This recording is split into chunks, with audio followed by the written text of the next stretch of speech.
नमस्कार दोस्तों, मैं सुमंत कुमार आप सभी का अवेल एकेडमी के ऑनलाइन क्लासेस में स्वागत करता हूं।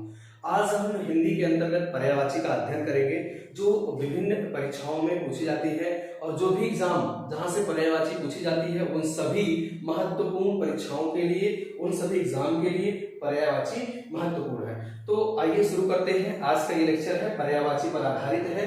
तो सबसे पहले जो शब्द यहाँ पर लिया गया है वो है सेवक। अगर हम बात करें सेवक की जो पर्यायवाची होती है वो होती है दास, भृत्य, अनुचर, ठीक है, परिचारक। दास, भृत्य, नौकर, चाकर, अनुचर, दास, परिचारक। कई बार परीक्षाओं में ये देखने को मिला है। और एक दास की पर्यायवाची होती है भृत्य। क्या होती है? एक दास की पर्यायवाची मतलब होती है भृत्य। भृत्य मतलब भी होता है क्या? दास। ठीक है, तो आप लोगों ने दास की पर्यायवाची को समझा। क्या क्या होता है एक बार फिर समझते हैं। दास की पर्यायवाची होती है परिचारक, नौकर, भृत्य, अनुचर, ये और सभी जितने भी शब्द यहाँ पर लिखे हुए हैं। नौकर, परिचारक, चारक होता है, परिचारक भी होता है, भृत्य होता है, दास होता है, अनुचर होता है। ये सभी जो शब्द हैं ये किसकी पर्यायवाची है? ये सभी शब्द दास की पर्यायवाची है। तो एग्जाम के लिहाज से जो ये परिचारक शब्द है ये कई बार परीक्षाओं में देखने को मिला है। आगे बात करते हैं पार्वती की। जो पार्वती की पर्यायवाची है, पार्वती की पर्यायवाची जो पेपर में पूछी जाती है उनमें पर्यायवाची आती है गिरजा। कौन सी? एक गिरजा पर्यायवाची आती है, गिरजा। पार्वती की पर्यायवाची क्या है? गिरजा। और पार्वती की पर्यायवाची है अपर्णा। ठीक है, पार्वती की पर्यायवाची क्या होती है? अपर्णा भी किसकी पर्यायवाची है? पार्वती की। तो सर्वमंगला, हिमालय सुता, ठीक है, कभी कभी शैल सुता भी आपको देखने को मिलेगा। शैल सुता का मतलब होता है पार्वती। तो शैल सुता का मतलब क्या होता है? पार्वती। वन दुर्गा भी इन्हें कहा जाता है, साथ ही साथ शांभवी भी कहा जाता है। तो आपके लिए एग्जाम के जो लिहाज से बहुत इंपॉर्टेंट है गिरजा है और साथ साथ अपर्णा है। तो अपर्णा अभी किसी जो समीक्षा अधिकारी का पेपर हुआ था जो लास्ट अभी 2020 का हुआ था उसमें ये देखने को मिला था अपर्णा। अगर हम बात करें कमल की, वैसे कमल की जो पर्यायवाची है, कमल की पर्यायवाची वैसे बहुत कॉमन होती है। नीरज, तोयज, अंबज, अंबुज, जलज, सलिज, वारिज, ये जितनी पर्यायवाची होती है ये तो बहुत कॉमन सी पर्यायवाची होती है। अब पेपर में मित्रों क्या आता है? तो आपके पेपर में जो पूछा जाएगा वो थोड़ा सा कठिन पूछा जाएगा। कैसे? जो कठिन पूछा जाए कुछ इस तरीके से पूछा जाता है। देखिए, इंदिवर एक पर्यायवाची थी, इंदिवर। राजीव, राजीव भी पर्यायवाची है। पुंडरीक भी पर्यायवाची है। कोकनद भी पर्यायवाची है। कुवलय एक शब्द आता है, कुवलय। देखिए ये जो शब्द है बहुत ही महत्वपूर्ण है। कुवलय, कुवलय शब्द से आशय ये है कमल से है। कुवलय, शतदल, आम्भोज, आम्भोज, और एक होता है बनज। क्या होता है? बनज, बनज। बन माने होता है पानी, तो पानी में जन्म लेने वाला। जा का तात्पर्य ये है कि जन्म लेने वाला। जैसे हम पढ़ते हैं द्विज, अर्थात जिसका 2 बार जन्म हो। उस तरीके से जा का यहाँ पर अभिप्राय क्या है? जा से अभिप्राय हमारा जन्म लेने वाला। तो अगर हम देखें तो यहाँ पर पुष्कर, ठीक है, जलज। वैसे पुष्कर जो पर्यायवाची है, पुष्कर पर्यायवाची जो होती है तो ये पर्यायवाची होती है तालाब की। तो पुष्कर, पुष्कर मतलब तालाब। पुष्कल, पुष्कल मतलब जो होता है वो होता है सोना। तो राजीव, इंदिवर, शतदल ये अच्छी पर्यायवाची है। शतदल, आम्भोज और पारिजात। लेकिन आप देख रहे होंगे यहाँ पर ना तो इंदिवर है, आपको अलग से लिख लेना है, नोट कर लेना है। इंदिवर, राजीव, पुंडरीक, कोकनद, ये जितनी भी पर्यायवाची हमने बताई, कुवलय, ये सभी किसकी पर्यायवाची है? ये कमल की पर्यायवाची। देखिए कुवलय और बनज ये पर्यायवाची किसकी है? ये आपको सामान्यतः किताबों में देखने को नहीं मिलेगा। जैसे कुवलय एक बहुत टफ वर्ड है, तो कुवलय का मतलब होता है यहाँ पर कमल। ठीक है, आगे बात करते हैं यमुना की। यमुना की पर्यायवाची की अगर हम बात करें तो यमुना पहले समझिए सूर्य की बेटी और कर्ण की बहन। यमुना का मतलब है सूर्य की बेटी और कर्ण की बहन, क्योंकि कर्ण जो था वो सूर्य पुत्र था और जो यमुना थी वो क्या थी? यमुना सूर्य पुत्री थी। तो अब हम सूर्य के पर्यायवाची के आगे अगर हम बेटी की पर्यायवाची जोड़ दें तो वो जो होगा वो क्या बन जाएगा, वो बन जाएगा आपका यमुना की पर्यायवाची। जैसे हमने कहा सुता, सुता से हमारा आशय या तात्पर्य होता है पुत्री से, तो हमने कहा कि सूर्य सुता, तो सूर्य सुता से ये मतलब हुआ कि सूर्य की पुत्री। अर्क, अर्क का मतलब होता है सूर्य, तो अर्क जा, अर्क जा का मतलब ये हुआ सूर्य की बेटी। तरणी, एक शब्द आता है तरणी, तरणी का मतलब होता है सूर्य, तरणी छोटी की मात्रा रहेगी ना पे, तरणी, तरणी मतलब होता है सूर्य। अगर यही एक शब्द आपने सुना होगा तरणी तनुजा, तरणी तनुजा, तरणी तनुजा का मतलब होता है यमुना। तरणी तनुजा से हमारा क्या अभिप्राय है, तो तरणी तनुजा का मतलब होता है यमुना। अगर हम बात करें कि अब देखिए पर्यायवाची भानुजा, सूर्य की पुत्री, सूर्य से उत्पन्न, जा मतलब जन्म लेना, अर्क का मतलब सूर्य होता है तो अर्कजा हो जाएगा।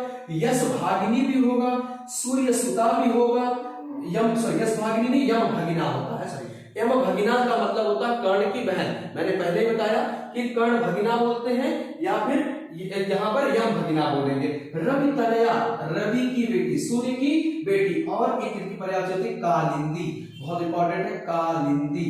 कालिंदी किसकी पर्यायवाची है, तो कालिंदी पर्यायवाची होती है यमुना की। तो आप सभी को यमुना की पर्यायवाची अच्छे समझ में आई होगी, क्योंकि सूर्य की पुत्री है, सूर्य के नाम के आगे अगर आप पुत्री की पर्यायवाची जोड़ दीजिए तो आपको बहुत आसानी से याद हो जाएगी। कैसे, फिर से देखिए रवि तनया, भानुजा, अर्कजा, ठीक है, तरणी तनुजा, ठीक है, जितनी भी सूर्य की पर्यायवाची है ना, और किसकी बहन थी, कर्ण की, तो कर्ण भगिना, यम भगिना, ये पर्यायवाची हो गई यमुना की। और सबसे ज्यादा पेपर में आपको देखने को मिलती है वो जैसे मिलती है अर्कजा देखने को मिलेगा और कालिंदी, ये दो शब्द आपको ज्यादा देखने को मिलते हैं। अगला जो शब्द है हमारा शेर की पर्यायवाची, तो शेर की पर्यायवाची पहले समझ लेते हैं शेर की पर्यायवाची होती क्या है। शेर की पर्यायवाची देखिए, शेर मृग का दुश्मन होता है, अर्थात अगर मृग शब्द के आगे अगर हम शेर शब्द के आगे, मृग शब्द के आगे अगर अरि जोड़ दें तो वो हो जाता है शेर की पर्यायवाची। जैसे मृग धन अरि तो हो जाएगा मृगारि, मृग धन अरि मृगारि, ठीक है। किसका शत्रु, हिरण का शत्रु, मृग का शत्रु कौन होता है, तो मृग का शत्रु शेर होता है। पंचानन, शेर की पर्यायवाची होती है पंचानन। पंचानन से तात्पर्य यह है, शेर को पंचानन कहने का अभिप्राय क्या है, तो शेर का पंचानन कहने का अभिप्राय यह है कि शेर जब भोजन ग्रहण करता है तो मुख से तो करता ही करता है, साथ ही साथ चारों जो उसके पंजे होते हैं, दोनों आगे के दो पैर, पीछे के दो पैर और मुख, इन सबसे मिलाकर के भोजन को ग्रहण करता है, इसलिए उसको मुख मान लिया जाता है, इसलिए शेर को पंचानन कहते हैं। चित्रक, शेर की पर्यायवाची होती है चित्रक, क्या होती है, शेर की पर्यायवाची आपको देखने को मिलती है चित्रक। चित्रक का मतलब होता है शेर, चित्रक का मतलब क्या होगा, शेर होता है, ठीक है। अब सुनिए शेर की पर्यायवाची फिर से एक बार समझते हैं। वनराज, ठीक है, और आपका नाहर होता है, नखायुध होता है, और मृगारी होता है, शार्दुल होता है, मृगेंद्र होता है। फिर से सुनिए, नाहर, नखायुध, मृगारी, वनराज, पंचानन, ये जितनी भी पर्यायवाची है ये सभी पर्यायवाची किसकी है, शेर की है। तो देखिए केसरी, केसरी भी पर्यायवाची होता है, साथ ही साथ केहरी भी होता है। शेर की पर्यायवाची क्या होता है, केहरी, केहरी भी होता है और केसरी भी होता है, दोनों होते हैं। पंचमुख, इसी को हमने कहा पंचानन, ठीक है। पशुराज, ठीक है। शार्दुल पूछा जाता है। मृगेंद्र, एक शब्द आता है, इसकी पर्यायवाची क्या होती है, मृगेंद्र, मृगेंद्र पर्यायवाची होती है। तो देखिए हमने यहाँ पर चित्रक बताया आपको, केहरी बताया, मृगेंद्र बताया, ये जितने भी शब्द हैं किसकी पर्यायवाची है, शेर की। तो शेर की पर्यायवाची एक बार फिर से समझेंगे, मृगार, वनराज, ठीक है, पंचानन, चित्रक, नखायुध, शार्दुल और मृगेंद्र, केसरी और केहरी, जितने भी ये शब्द हैं ये सभी शब्द किसके पर्यायवाची है, शेर के पर्यायवाची है। तो ठीक है, आप देखिए इनमें कितना बहुत महत्वपूर्ण है। जैसे केहरी कई बार देखने को मिला है, केहरी, ठीक है, साथ ही साथ केसरी देखने को मिला है। पंचानन, पंचानन या पंचमुख किसकी पर्यायवाची, शेर की। अब बात करते हैं इंद्र की। तो इंद्र की पर्यायवाची देखिए होती है, इंद्र की पर्यायवाची जो इंपॉर्टेंट है, शक्र, बिडौजा, पुरंदर, पुरहुत, ठीक है, शक्र, बिडौजा, पुरहुत, पुरंदर। पुरंदर मतलब जो ऋग वैदिक काल में जिनका नाम था, प्राचीन नाम पुरंदर, अर्थात इंद्र को ही क्या कहते हैं, पुरंदर कहते हैं। तो देखिए यहाँ पर सुरपति, सचीपति, सची के पति, जो सची थी उसके पति कौन थे? जैसे हम लोग रतिपति बोलते हैं कामदेव के लिए, जैसे रति के पति मतलब कौन है? कामदेव। वैसे सची के पति कौन है? तो सचीपति। शक्र, यहाँ पर शक्र नहीं है, शक्र होता है, ठीक है। क्या है? शक्र है, पुरंदर है, मधवा है, कौशिक है, विडौजा है। विडौजा कौन सा होता है? विडौजा। तो विडौजा कई बार देखने को मिला है आपको, विडौजा एग्जाम में आता है। विडौजा का मतलब क्या है? विडौजा किसकी पर्यायवाची? इंद्र की। कौशिक, कौशिक शब्द का दो अर्थ होता है। कौशिक का मतलब उल्लू भी होता है और कौशिक का मतलब होता है आपका, कौशिक का मतलब इंद्र भी होता है। तो इंद्र की पर्यायवाची में देखिए पुरंदर बहुत कॉमन सी पर्यायवाची है, प्राचीन नाम है। विडौजा और शक्र शब्द भी पूछा जाता है। अब बात करें किरण की। किरण की बात करें तो किरण की जो होती है देखिए रश्मि होता है, किरण की पर्यायवाची रश्मि है। मयूख, सबसे ज्यादा अगर एग्जाम में पूछा गया है तो ये शब्द पूछा गया है, मयूख। मयूख का अर्थ होता है किरण। तो किरण से जो पर्यायवाची पूछी गई वो मयूख पूछी गई। मारीच भी पूछी गई है। क्या पूछी गई है? मारीच। तो मयूख और मारीच देखिए, अंश का मतलब होता है किरण, कर का मतलब हाथ भी होता है, कर का मतलब किरण भी होती है। अगर हम बात करें कि जो किरण की पर्यायवाची है वो मयूख भी है, अंश रश्मि भी है और मारीच भी है और प्रभा भी होती है, ठीक है। अगर हम अगली पर्यायवाची जो शब्द हमारा है वो है आपका पुष्प अर्थात फूल। तो कुसुम, सुमन, गुल, मंजरी, प्रसून, पुहुप, ये जितने भी शब्द हमने बताए, क्या बताया हमने आपको?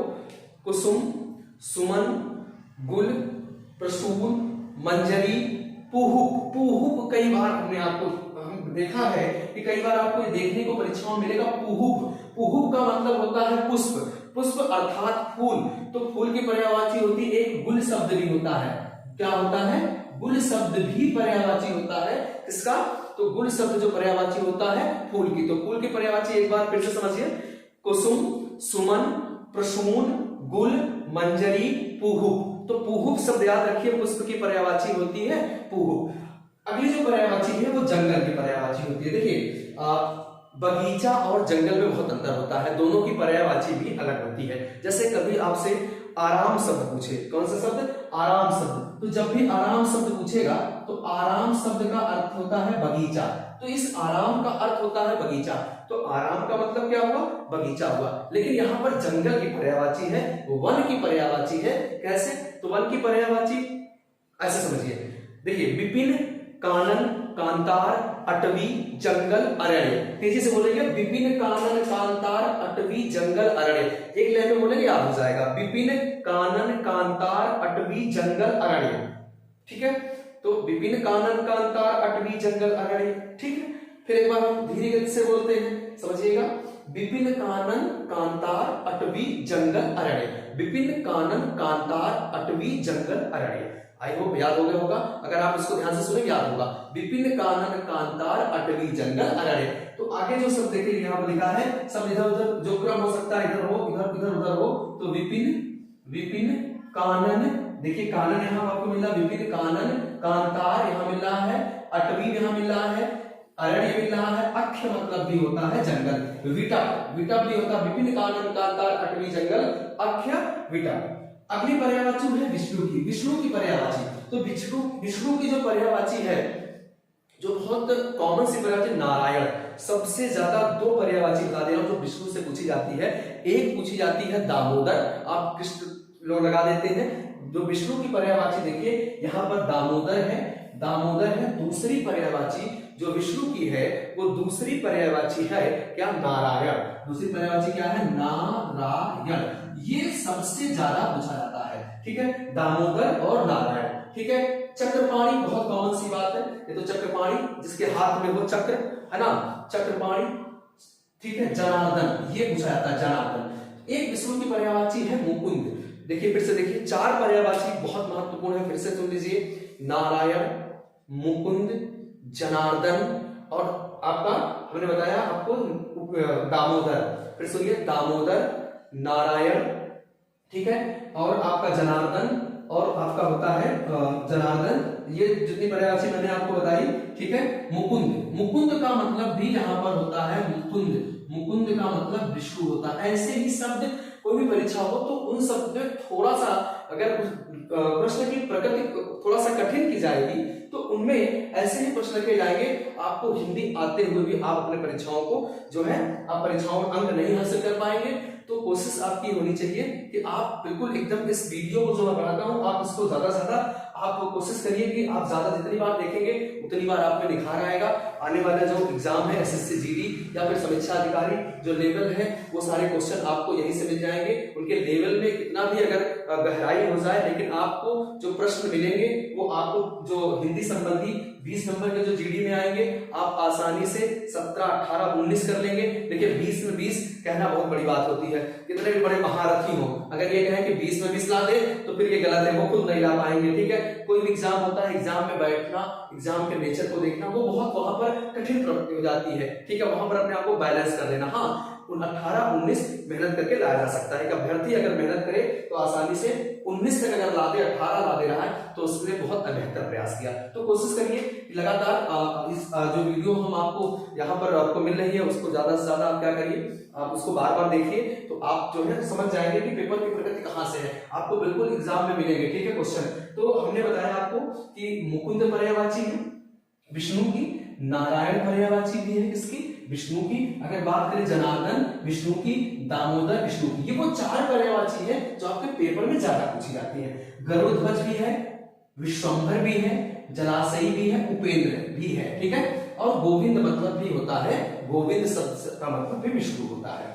अगर हम बात करें नदी की, नदी की जो पर्यायवाची होती है वो होती है तटिनी। सबसे जो कॉमन पर्यायवाची मैं बता रहा हूं तट होता है, तटिनी। तटिनी का मतलब नदी के 2 तट होते हैं। सरिता, ठीक है, कल्लोलिनी, ठीक है, निम्नगा, आपगा। देखिए यहां पर है निम्नगा, इस तरीके से अपगा, निम्नगा, अपगा। ठीक है, सेम है, निम्नगा, अपगा, तरंगवती, स्रोत, स्रोतास्विनी। ठीक है, और पयस्विनी, पय मतलब पानी होता है। ठीक है, तो कुलंकषा बहुत इंपॉर्टेंट शब्द है, कुलंकषा।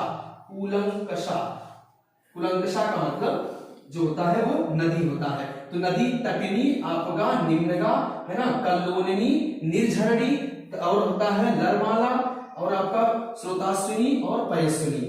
तो ये जो पर्यायवाची शब्द है इसको मैंने आपको पढ़ाया। अगला लेक्चर फिर एक इसी पर्यायवाची पर होगा। मिलते हैं अगले लेक्चर में। धन्यवाद।